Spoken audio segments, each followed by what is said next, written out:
Matthew chapter 10 verse 5 to 8. Hetok, Jesus matwel pela ondonor mbashirikli iri. Jesus matwel pela ondonor usharik tarik olmu sawera. Chi ii mashi anin chi laha saweika. Hago juda ma ambu ondo yangal hik chi iwahala. Samariak fe ondo hi yangal chi ila iwahala. Hago Israelik fe nda ma ondo yangal hi kop chi ika. Lir avui wasila kai sip olira. Hako angop orin li halawa osik. Orok chi lirin indi chi laka. Masin karen chi lirin chi saweka. Avui wasila ka chirin or arongkosinak chip chi likwa wolo osmu talakwak osmu nandua.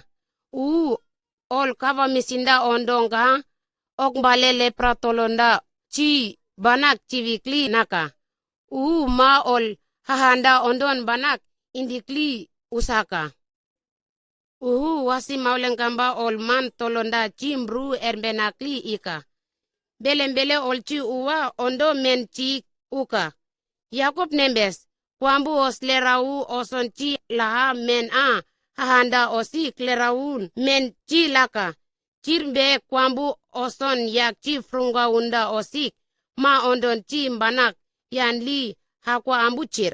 Wahau, hako cir awa kiam belembele nga ci laha iwahala. Belembelen wolonda kowelap erga kumba aringa kombenga ci laha iwahala. Wahau, men tabas ci ika. Lerau oso ci lawa awak akwan li hanak ci akwasir.